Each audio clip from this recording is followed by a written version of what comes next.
누가복음 10장 10절부터 16절까지 한 절씩 교독하겠습니다. 어느 동네에 들어가든지 너희를 영접하지 아니하거든 그 거리로 나와서 말하되 너희 동네에서 우리 발에 묻은 먼지도 너희에게 떨어버리노라. 그러나 하나님의 나라가 가까이 온 줄을 알라 하라. 내가 너희에게 말하노니 그날에 소돔이 그 동네보다 견디기 쉬우리라. 화 있을진저 고라시나 화 있을진저 벳세다야 너희에게 행한 모든 권능을 두로와 시돈에서 행하였더라면 그들이 벌써 베옷을 입고 제에 앉아 회개하였으리라. 심판때에 두로와 시돈이 너희보다 견디기 쉬우리라. 가버나움아 내가 하늘에까지 높아지겠느냐 음부에까지 낮아지리라. 함께 읽습니다. 너희 말을 듣는 자는 곧 내 말을 듣는 것이요 너희를 저버리는 자는 곧 나를 저버리는 것이요 나를 저버리는 자는 나 보내신 이를 저버리는 것이라 하시니라. 아멘. 예수님께서는 고라신과 벳세다와 가버나움이 심판의 때에 두로와 시돈 이방인의 지역보다 더 큰 심판을 받게 될 것이라 말씀하십니다. 그 이유는 고라신과 벳세다와 가버나움은 예수님께서 오랫동안 머물며 거기에서 많은 기적을 행하신 곳이기 때문입니다. 기적은 예수님이 누군지 보여주는 사인입니다. 많은 기적을 행했다라면 당연히 그 동네에는 그 기적을 본 사람들이 예수님을 많이 믿어야 되는데 오히려 다른 동네에 비해서 예수님을 믿는 사람들이 적었습니다.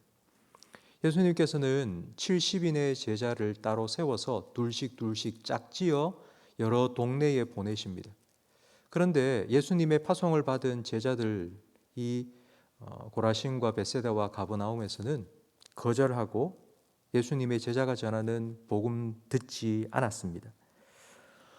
누가복음 7장에 보면 예수님께서 이런 모습을 장터에서 노는 아이들로 비유하셨습니다. 아이들끼리 서로 노는데 피리를 불어도 춤을 추지 않고 고국해도 울지 않는다 말씀하셨습니다. 예수님께서 기적을 하는데도 믿지 않고 제자들이 와서 복음을 전하는데도 듣지 않는 것입니다. 또한 요한계시록 3장에서는 예수님께서 이런 모습을 라오디게아 교회의 모습으로 말씀해 주셨습니다. 뜨겁지도 차지도 않은 라오디게아 교회를 예수님께서는 내 입에서 토하여 버릴 것이라고 책망하셨습니다. 성도 여러분, 우리도 가끔씩은, 늘 그렇지는 않지만 가끔씩은 이런 상태일 때가 있지 않습니까? 찬양을 부르는데도 기쁨이 없고, 기도를 하는데도 마음에 뜨거움이 없고, 말씀을 듣는데도 변화가 없는 그냥 무덤덤한 미적지근한 이런 상태가 우리에게 있습니다.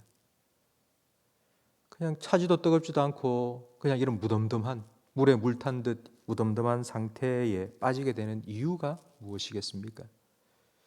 요한계시록 3장 17절 말씀에 보면 예수님께서는 라오디게아 교회의 문제점을 지적해 주셨는데 그들은 스스로 이렇게 말했습니다. 우리는 부자라서 부요해서 부족한 게 없다. 부족한 게 없다는 말은 나는 다 알고 있고 나는 지금 잘 하고 있다. 그래서 나는 부족한 게 없다. 나는 충분히 잘하고 있어.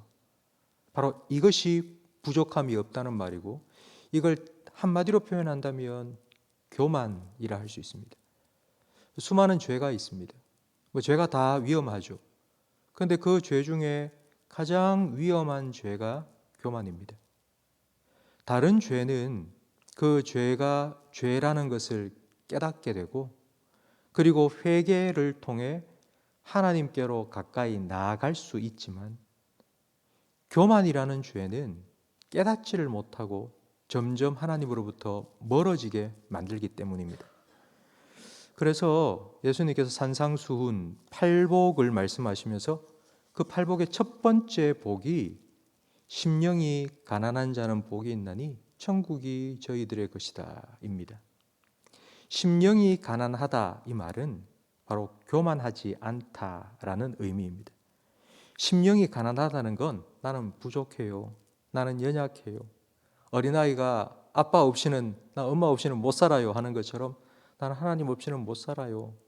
바로 이런 사람에게 천국을, 하나님이 그의 삶을 온전히 다스리는 천국을 주시겠다고 약속하신 것입니다.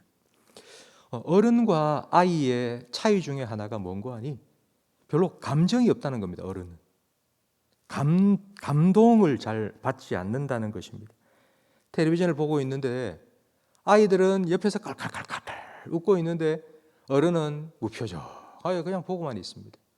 휴가철이 되어서 아이들과 함께 여행을 떠나도 아이들은 뒷자리에서 노래를 부르고 신나하고 있는데 운전하고 있는 아빠는 야, 분답다, 시끄럽다, 좀 조용해라 소리를 버럭 내기도 합니다.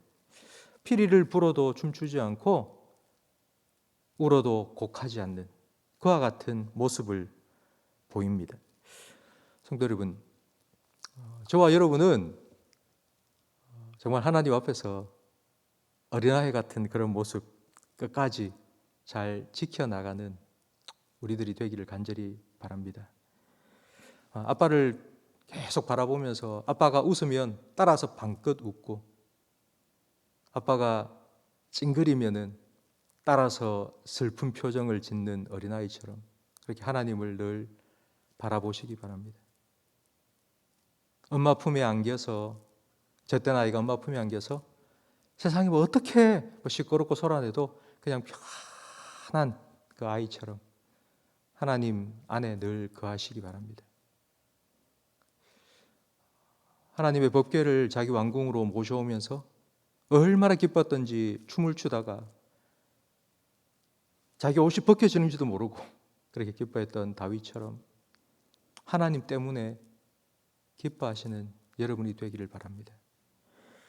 아빠가 선물을 사가지고 왔을 때 선물 탁 받아가지고는 자기 방에 휙 들어가 버리는 게 아니라 아빠를 보면서 아빠 최고예요 그러면서 손가락을 탁 지켜 올리는 그런 아이처럼 하나님께서 베풀어 주신 그 은혜에 늘 감사하며 살아가시는 여러분들이 되시길 바랍니다. 이 땅 살아가는 동안 무덤덤한 미지근한 그런 신앙의 권태기가 여러분에게는 절대로 생기지 않기를 주님 이름으로 축원합니다. 날마다 하나님과 함께 그리고 하나님 안에서 기뻐하고 또 하나님 말씀을 들을 때마다 울기도 하고 또 웃기도 하면서 그렇게 하나님 자녀답게 살아가시는 저와 우리 모든 성도님들이 되시기를 주님 이름으로 축복합니다.